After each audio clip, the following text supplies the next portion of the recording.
प्रिय विद्यार्थियों, आज के हमारे अध्ययन का बिंदु है भक्ति काल। बीए तृतीय वर्ष के पाठ्यक्रम में चतुर्थी इकाई प्रथम प्रश्न पत्र चतुर्थी इकाई में भक्ति काल को शामिल किया गया है। इसके अंतर्गत हम भक्ति काल का सामान्य परिचय प्राप्त करेंगे।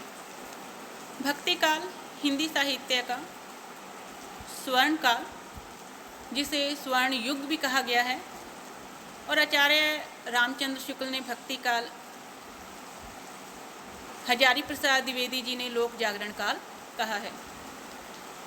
भक्ति काल की समय सीमा डॉक्टर नगेंद्र ने अध्ययन की दृष्टि से 1350 ईस्वी से 1650 ईस्वी स्वीकार की है। आचार्य रामचंद्र शुक्ल ने भक्ति काल की समय सीमा 1375 विक्रमी संवत से 1700 विक्रमी संवत स्वीकार की है। हिंदी साहित्य में भक्ति काल का एक अहम एवं महत्वपूर्ण स्थान है। आदिकाल के बाद आए इस युग को पूर्व मध्यकाल भी कहा जाता है। यह हिंदी साहित्य का श्रेष्ठ युग है। भक्ति काल को सर्वप्रथम तो स्वर्ण काल कहने का प्रमुख कारण यह था कि भक्ति काल से जो पूर्व का काल था आदिकाल, उसमें युद्ध का, संघर्ष का, द्वंद्व का, इन्हीं का वर्णन था। जबकि भक्ति काल से जो बाद का काल था रीति काल, उसमें राजाओं का, सुंदरियों का, विलासिता का, रीति का, इनका वर्णन था। तो इन दो युगों से निसंदेह भक्ति काल साहित्यिक, सामाजिक, नैतिक, सांस्कृतिक, साहित्यिक आदि सभी दृष्टियों से श्रेष्ठ था। इसी कारण डॉक्टर जॉर्ज ग्रियर्सन ने अपने ग्रंथ, जो कि सन 1888 ईस्वी में प्रकाशित हुआ था, जिसका नाम था the modern vernacular literature of Hindustan, में भक्ति काल को हिंदी का स्वर्ण काल कहा। भक्ति काल को अध्ययन की सुविधा की दृष्टि से दो काव्य धाराओं में बांटा गया है। प्रथम निर्गुण काव्य धारा, द्वितीय सगुण काव्य धारा। निर्गुण काव्य धारा और सगुण काव्य धाराओं को पुनः दो शाखाओं में विभक्त किया गया है। निर्गुण काव्य धारा की प्रथम शाखा थी, जिसे संत काव्य धारा, ज्ञान मार्गी या ज्ञानाश्रय शाखा कहा गया।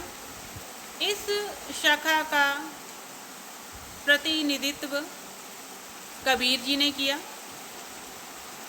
निर्गुण काव्य धारा की द्वितीय शाखा सूफी, जिसे प्रेम मार्गी, प्रेमाश्रय शाखा भी कहा जाता है।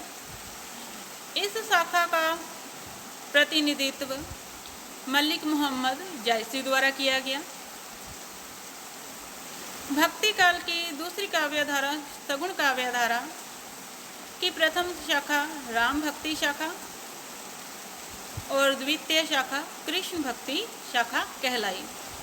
राम भक्ति शाखा का प्रतिनिधित्व तुलसीदास जी द्वारा किया गया। इस काल के कवियों ने अपना आराध्य श्री राम को बनाया और उन्हीं को ध्यान में रखते हुए अपने काव्य की सृजना की। कृष्ण भक्ति शाखा के प्रमुख प्रतिनिधि कवि सूरदास जी माने जाते हैं। इस धारा के कवियों ने अपना आराध्य श्री कृष्ण को बनाया। तो संक्षिप्त रूप से कह सकते हैं कि भक्ति काल की 4 शाखाएं थी: संत काव्य धारा, सूफी काव्य धारा, राम काव्य धारा और कृष्ण काव्य धारा।